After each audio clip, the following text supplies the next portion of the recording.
I'm Noah Platz from Platz Farm. I'm the oldest of the 3 kids, and today I'm here to teach you guys about beekeeping. The reason why we need bees, if you're paying attention in science class, is because bees are pollinators. Basically, they take pollen from one plant to another, and the pollen it goes through a process which eventually is the reason why we have fruit and vegetables. So, with bees, there's 2 main tools of the trade. Your hive tool, which in this case it's a crowbar. You can buy hive tools online, but like a crowbar, a screwdriver, something that can scrape wax and crack open a hive box, and your bee smoker. This is because bees, when they get mad, they will start flying around and trying to sting you. And this is really good for stopping that, because you smoke them and they sort of get sleepy and they'll retreat into the hive. This is a frame. There'll be it varies with the hive, but there can be 8 or 10 of these usually. There can be any number of them on a hive, and then in the summer there'll be supers on it. So this here is a super, and this is where the honey you get comes from. They'll take out each one of these frames, and then they'll take a knife, cut off the wax cappings, and then they stick it in a big drum, spin it, and the honey will come flying out of there. So then what makes the honey? Well, bees, but there's several castes of bees.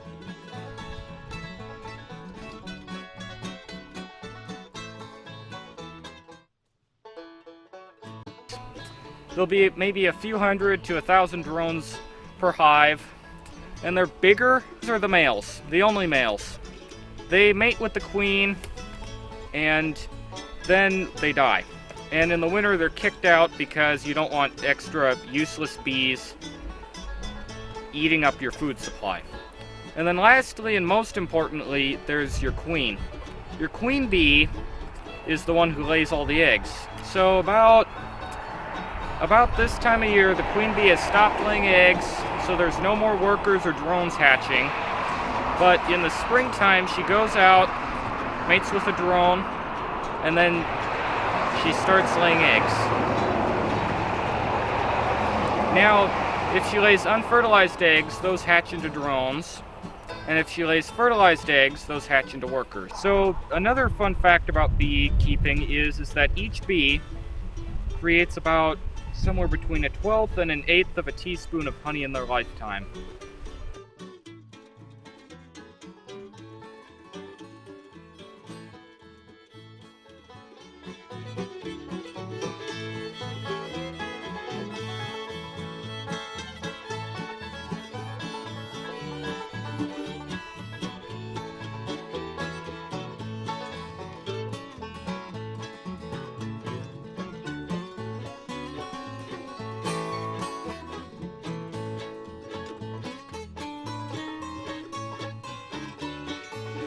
This is Noah from Platz Farms, and thank you for watching.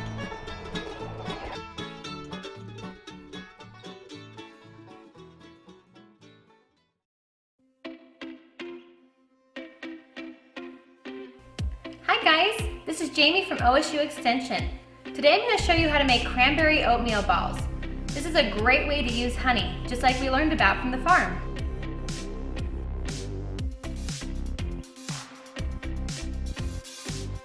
We always want to make sure we wash our hands good before we start cooking.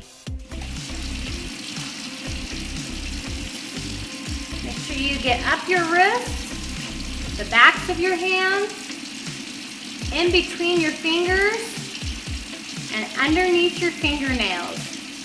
Be sure to wash for 20 seconds with warm, soapy water.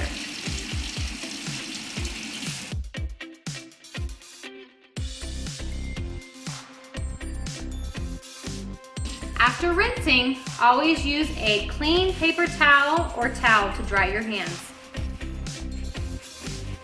For this recipe, all we need is oats, almonds, craisins, peanut butter, and honey.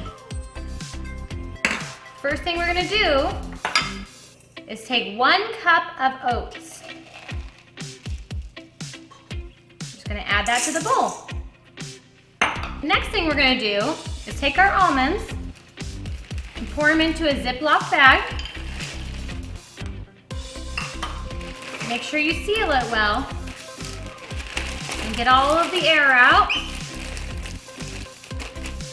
And then we're gonna take something like a meat tenderizer and use the flat side, otherwise it'll poke holes in the bag. And we're just gonna chop up the nuts.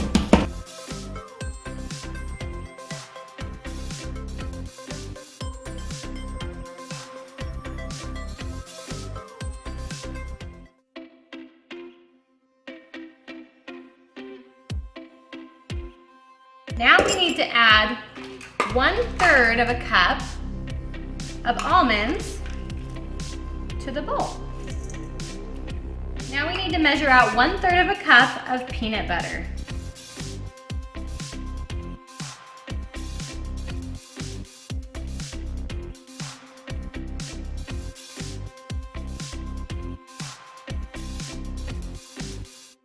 Now we're going to add 1/4 cup of honey.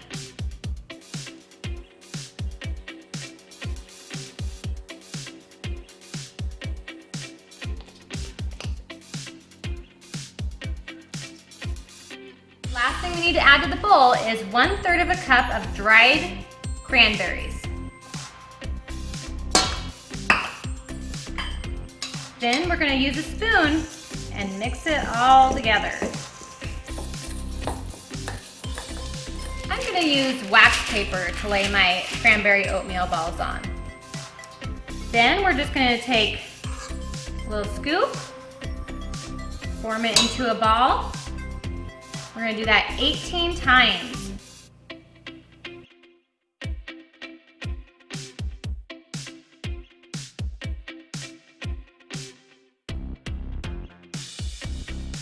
Then we want to just slide them onto a cookie sheet and put them in the refrigerator for 30 minutes. Let's check it out after they're done. Now they've been in the refrigerator for 30 minutes and they're all set up. These would make a great snack for after school, paired with either a glass of milk or a piece of fruit. I hope you try them. Enjoy!